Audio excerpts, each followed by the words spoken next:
Lamine Yamal বলতেছে I am hair, এবং এর কনটেক্সট আজ থেকে 4 বছর আগে শুরু হয়েছে, যখন সৌদি আরব আর্জেন্টিনাকে হারায়া দিছে 2-1। আমরা সেই বিখ্যাত সেই ম্যাচ দেখতে পাইছি যেখান থেকে আর্জেন্টিনার রূপকথার গল্প লেখা শুরু হয়েছে এবং আর্জেন্টিনা চ্যাম্পিয়ন্স হয়েছে, বা চ্যাম্পিয়ন্স হয়েছে বলতে ওয়ার্ল্ড চ্যাম্পিয়ন হয়েছে।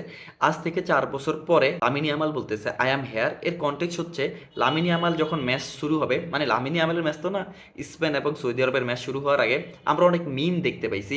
সেখানে আমরা দেখতে পাইছি যে বাপ কা, দাদা কা, ভাই কা, সব কা বদলা লেগা তেরা ব্রাদার, এরকম একটা মিম আমি দেখতে পাইছি, মানে ফেসবুকে আসতেছিল। এবং সেখানে এটা বুঝাইতেছিল যে স্পেন সৌদি আরবকে হারাবেন এবং লামিন ইয়ামাল সে বার্সা কানেক্টেড, লামিন ইয়ামাল মেসির সে বদলা নেবেন এবং বদলা নিতে পারছেন কিনা। এই ম্যাচ শুরু হওয়ার পরে আমরা দেখতে পাইছি যে ফার্স্ট গোল লামিন ইয়ামাল করছেন সেই ট্যাপিং থেকে। অনেকে ক্রিটিসাইজ করতেছে ট্যাপিং ট্যাপিং ট্যাপিং, ভাই এরকম কিছুই না। আর ওই পজিশনে যাওয়া, ওইখান থেকে এরকম পজিশন নেওয়া, এটা জাস্ট মানে একটা প্লেয়ারের ইন্টেলিজেন্স শো করে, এবং লামিন ইয়ামাল সেটাই করছেন। এবং ওই যে মিম আমি দেখতে পাইছি, যে মিম দেখতে পাইছি কি, যে বাপ কা দাদা কা বদলা নিছে, আমার মনে হয় সে বদলা পূরণ করে ফেলছেন। এবং সৌদি আরবের সমর্থকরা সেম কাজ করছে, যেটা হচ্ছে যে সৌদি আরব আর্জেন্টিনাকে হারানোর পরে যেটা করছে, where is Messi, where is Messi, এবং সেটা তারা আগে শুরু করছে। মানে আপনি চিন্তা করতে পারেন যে স্পেনের সাথে সেটা আগে শুরু করছে, যে where is Lamine Yamal, where is Lamine Yamal, মানে এরকম কিছু, বা হোয়ার ইজ স্পেন, মানে লামিন ইয়ামালকে নিয়ে চ্যাট শুরু হয়েছে।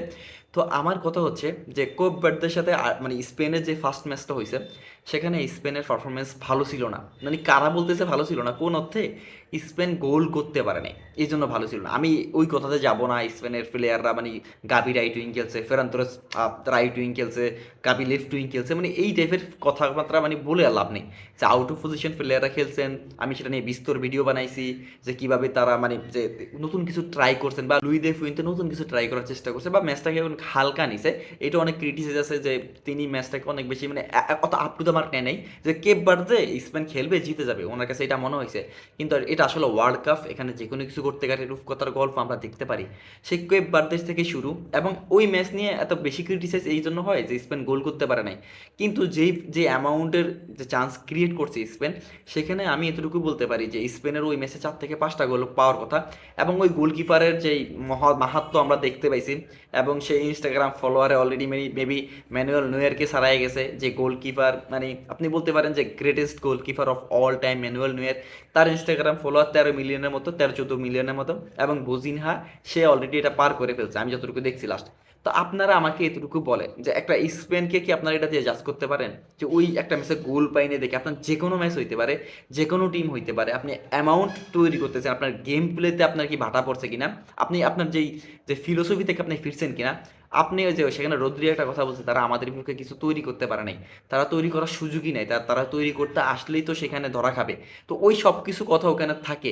কিন্তু আপনি যে একটা দলকে মানে স্পেনকে এরকমভাবে ছোট করা হইতেছিল, যে স্পেন মানে ফেভারিট হয়ে আসছে, কি করছে, স্পেন ওভার রেটেড, এই সেই, সেখানে লামিন ইয়ামালই পার্থক্য স্পেনের হয়ে, এটা ডিনাই করার কোনো সুযোগ নাই। যে লামিন ইয়ামাল খেলবেন এই স্পেনে, স্পেন 10 গুণ বেটার পারফরমেন্স করবে, সেটার প্রমাণ লামিন ইয়ামাল লাস্ট ম্যাচে দিয়ে দিয়েছেন সৌদি আরবের বিপক্ষে। এবং সেটা সে মানে 15 মিনিট নিয়েছেন গোল করার জন্য, 10-12 মিনিটের মধ্যে সে একটা গোল করে দিয়েছেন।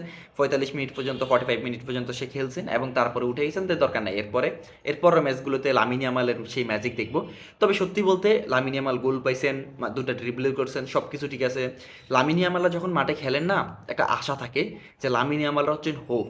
মেসি, কিলিয়ান এমবাপ্পে, বড় বড় প্লেয়াররা যাদেরকে নাম নেবেন, তারা তারা হচ্ছে হোপ, ফুটবল মাঠে হোপ। এবং তারা ডেলিভার করেন দেখেই তারা লামিন ইয়ামাল, তারা কিলিয়ান এমবাপ্পে, এবং at the age of 38, 39 Messi ওই নাম ক্যারি করেন। যে যারা তাদের হোপ থাকে, যে ফার্স্ট ম্যাচ লামিন ইয়ামাল ছিল না, এই কারণে তাদের যে ফাজেলটা মিসিং ছিল, আমার কাছে মনে হয় যে সেটাই নিয়ে আসে লামিন ইয়ামাল। এবং সে হোপ, এবং হোপ তারা বারবার তাদেরকে দর্শকদের সেটার সাথে তারা প্রমাণ করেন, তারা প্রোভাইড করেন দেখেই তাদের কাছে ওই নামের ভার থাকে, যেটা অন্য অন্যদের কাছে থাকে না। লামিন ইয়ামালকে নিয়ে এতটুকু আমার আক্ষেপ রয়ে গেছে, যে লামিন ইয়ামালকে যেভাবে আমি চিনি, যেভাবে মানে ফ্লাশি মুভ বলেন, ড্রিবল বলেন, পাগল বানায় বলেন প্রথম 5-7 মিনিটে সেটা সে করছে, অনেক বেশি ক্রিয়েট করছে, পাগল বানায় ফেলছে। কিন্তু ওভারঅল 45 মিনিট লামিন ইয়ামালের যেরকম ইমপ্যাক্ট থাকার কথা, ওরকম ইমপ্যাক্ট আমি দেখি নাই। লাইক লামিন ইয়ামাল কাছে বলই খেলে নেয়, লেফট উইং দিয়ে ম্যাচটা বেশি রান করা হয়েছে, লামিন ইয়ামালের কাছে ওই পরিমাণ বলের সাপ্লাই দেওয়াই হয় নাই, যতটুকু প্রথম 10-15 মিনিট তার গোল হওয়া পর্যন্ত সেটা প্রোভাইড করা হয়েছে। এখানে লামিন ইয়ামালের ইনজুরি কনসার্ন যেটা ছিল, ওটাও একটু কাজ করতে পারে। হ্যাঁ, লামিন ইয়ামাল একটু ইনজুর্ড ছিল, সেই কারণে হয়তো বা তাকে অত বেশি গেমে ইনভলভ করা হয় নাই। কিন্তু লামিন ইয়ামালরা, যে আমি যেটা বলছি, হোপ নিয়ে আসেন এবং টিমকে বেটার খেলতে পছন্দ করান, মানে বেটার খেলতে বাধ্য করেন এক প্রকার, যে না তোমাকে বেটার খেলতেই হবে। কারণ লামিন ইয়ামাল ইনজুর থেকে আসেন, সে গোল করছেন, সে তার উপরে যে আস্থা সেটা সে প্রুভ করছেন। তারপরে ওয়ার জাবাল 2টা গোল করলেন এবং ওয়ার জাবাল যেভাবে খেলছেন, মানে ওয়ার জাবাল ফার্স্ট ম্যাচ গোল পান না, তারপরে ক্রিটিসাইজ হয়েছে, তো কেন ভাই? পুরো টিম নিয়ে যেহেতু ক্রিটিসাইজ হয়েছে এবং স্পেনকে নিয়ে এমন একটা টিম, শুধুমাত্র এতটুকুই বলতে পারি যে স্পেন, যে তারা যেরকম মন চায় সেরকম খেলতে পারেন। এবং স্পেশালি একটা প্লেয়ারের নাম বলতে হয় কুবার্সি, যে এই কুবার্সি যেরকম খেলছেন, যে 99% পাস অ্যাকুরেসি। আপনি একটা ম্যাচে 99% পাস অ্যাকুরেসি, এমন হয়তো আপনি 5টা পাস খেলছেন, 10বার বলে টাচ করছেন, 10টায় পাস করছেন। একটা ফাইনাল থার্ডে 10টা 9টা 10টা মতো পাস দেওয়া, ফাইনাল থার্ডে ডিফেন্স হয়ে, যেটা কিনা লো ব্লকে বসে আছে সৌদি আরব, তাদের এগেনস্টে এটা পসিবল না।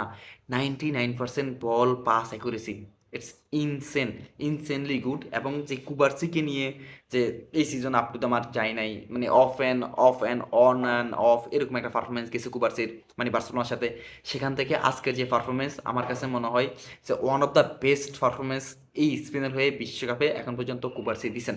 এবং আপনাদের কি মনে হয়, এবং আপনারা কতটুকু হোপ এই স্পেনকে টিমকে নিয়ে, তারা প্রত্যাশা ছাড়াই গেছে এই ম্যাচে কিনা, বা তাদের এরকমই খেলা উচিত ছিল, তাদের কোপ বেদদেরকেই হারানো উচিত ছিল? অনেকে এটা নিয়ে ক্রিটিসাইজ করে যে সৌদি আরবরে হারাইছে। ভাই, সৌদি আরবরে হারানোর কথা ছিল, কেপ বেদদেরকেই 4-5 গোলে হারানোর কথা ছিল স্পেনের, এবং সেটাই করছে। এবং এখন স্পেন হয়ে গেছে স্পেনের হারাইছে, এটা কোনো কথা হইতেই পারে না।